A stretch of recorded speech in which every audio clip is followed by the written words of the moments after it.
I want you to close your eyes for a second. Actually, don't. Keep watching. But I want you to imagine something. Imagine you have worked your entire life to build something.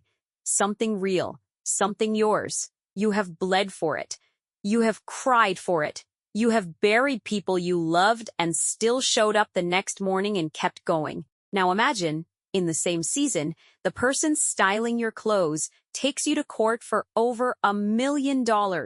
The man you called the first genuinely kind person you ever dated turns out to be someone you never really knew. And a woman who had absolutely nothing to do with any of your pain gets dragged into it by strangers on the internet, receives death threats, and has to hire security to feel safe. All of that happening at the same time to one person. Now tell me, what would you do? Would you disappear? Would you go quiet? Would you let the weight of all of it push you down until you stopped fighting? Or would you put on a swimsuit, walk a runway in Miami, drop a verse, and dare the world to come for you one more time? And I promise you, by the time this is over, you are going to feel something. Here is the thing about being famous that nobody really talks about. The higher you climb, the more people attach themselves to your name. Managers, stylists, assistants, publicists, a whole army of people who exist in your orbit, who depend on your success, who are supposed to have your back, and most of the time, you trust them. Because you have to, because you cannot do everything alone, because at some point, you have to let people in. Megan Thee Stallion let Eric Archibald in. He was her wardrobe stylist. His company, 6K, handled her looks. And for nearly 2 years, from January 2024 through August 2025, he was part of the team that helped put together every single public appearance Megan made. Every event where the internet stopped and said, "She looks incredible." He was part of that. And then he sued her, not a small number, not something you shake off over a phone call. $1,243,501.98. Archibald and 6K claimed they were never paid. They said they submitted invoices. They said they had deal memos. They said they had email correspondence from Megan's own business entities acknowledging the work. They said they tried for 2 years, to resolve this privately, and they got nothing. They even attached specific evidence to the filing, a single invoice for one event, just one night. The Pete and Thomas Foundation inaugural gala in New York City in July 2025 came to $53,800.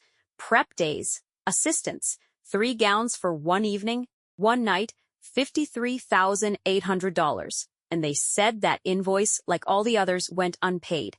Now stop for a second, because I want you to feel what that must be like. You are Megan Thee Stallion. You have been through things in your life that would have finished most people. You lost your mother. You were shot. You sat in a courtroom for one of the most painful public trials in recent memory. You survived all of that.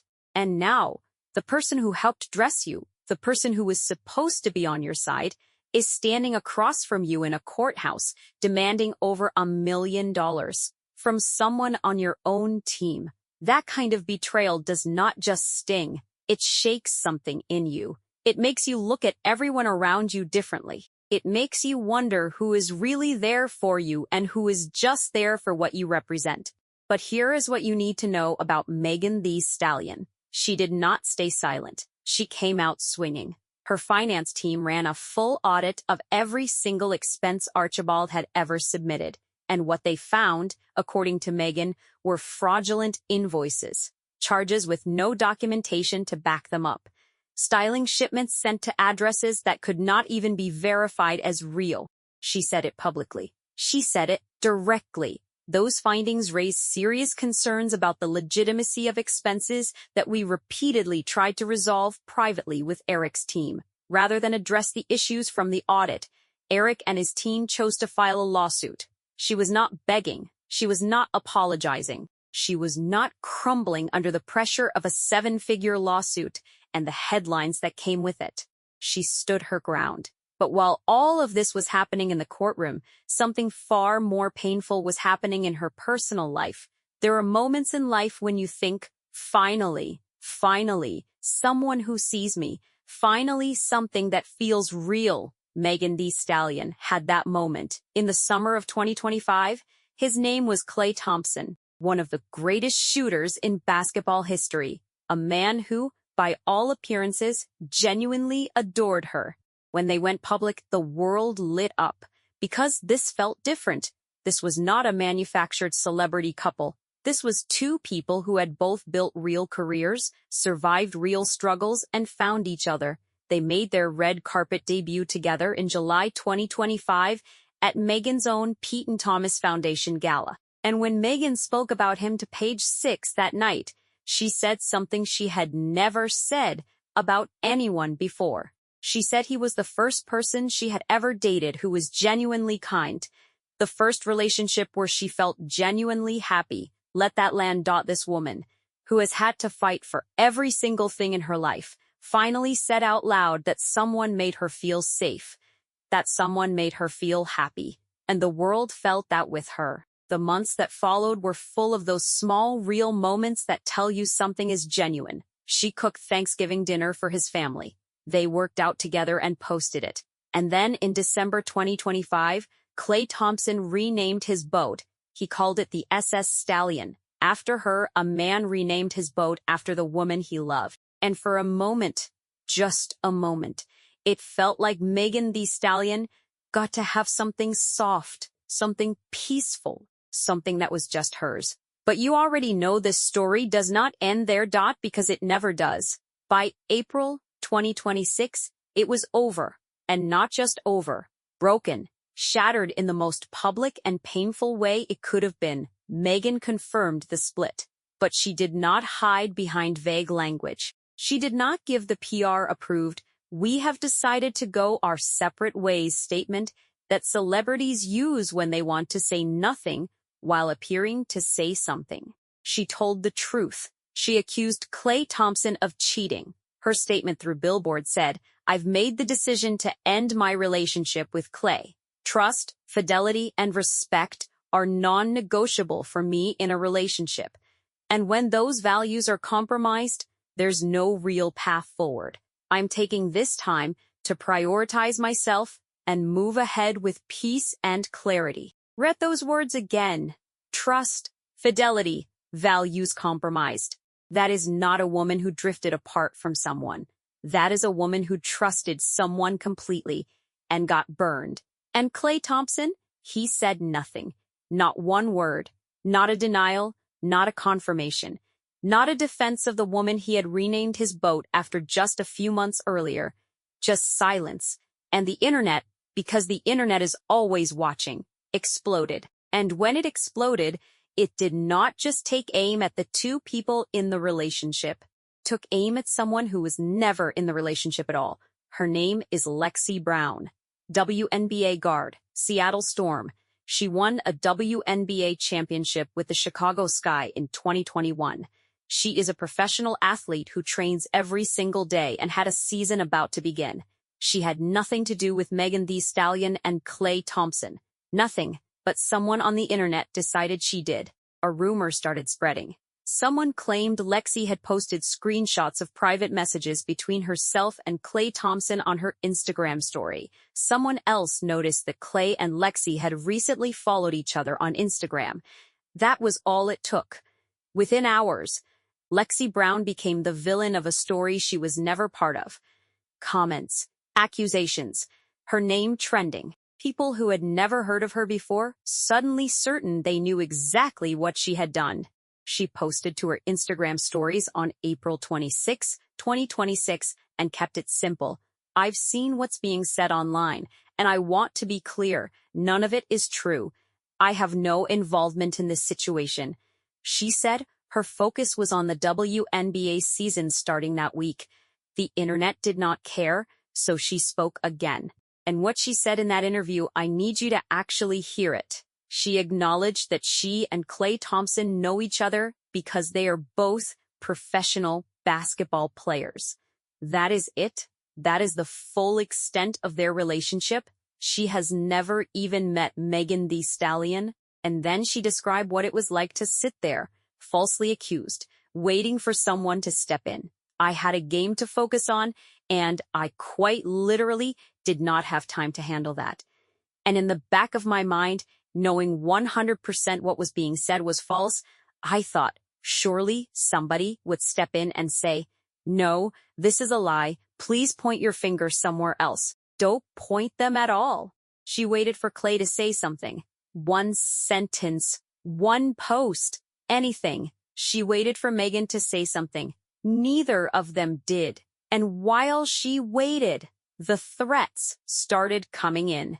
Not criticism, not online arguments, real threats against her life, against her health, against the people she loves. Lexie Brown, a woman who did nothing, had to hire security because she was scared to exist in public. Let me say that again.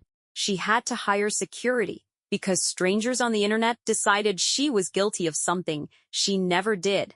And the two people who knew the truth said nothing. And then Lexie Brown said, the one thing in this entire story that I cannot get out of my head. There is this massive outcry for protecting Black women, and nobody has mentioned Lexie Brown's name in any of those conversations. And the fact that I'm still the only one that is defending my name, I just have no idea how to process that. Black woman, innocent, endangered, alone in defending herself, and the conversation about protecting Black women had no room for her. That is not a celebrity gossip moment. That is a mirror held up to something real, something ugly, something we all need to look at.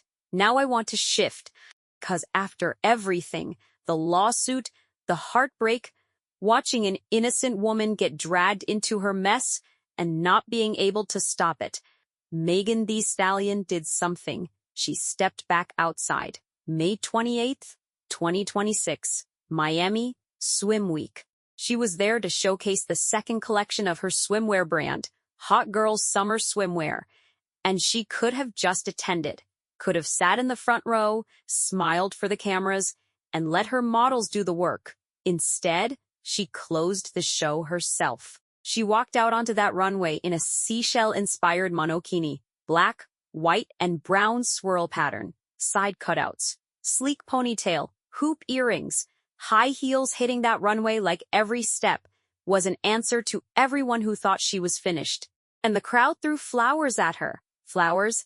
This is a woman who weeks earlier had announced a painful public breakup, who was fighting a 7-figure lawsuit, who had watched her name get dragged in every direction, and she danced at the end of that runway. She had just come off Broadway too, playing Harold Zidler in Moulin Rouge. From Broadway stage to Miami runway in under a month. She did not rest, she moved. 4. The collection she launched said everything about her mindset. She expanded Hot Girls Summer Swimwear for the first time beyond women. She added a men's line called Hot Boy Summer. She even added a pet collection, dog tees and barkini sets with phrases like Hot Dog Summer and Little Hottie, size inclusive, bold, built for everyone. 'Cause even in the middle of her own chaos, she was still thinking about how to bring more people into something joyful.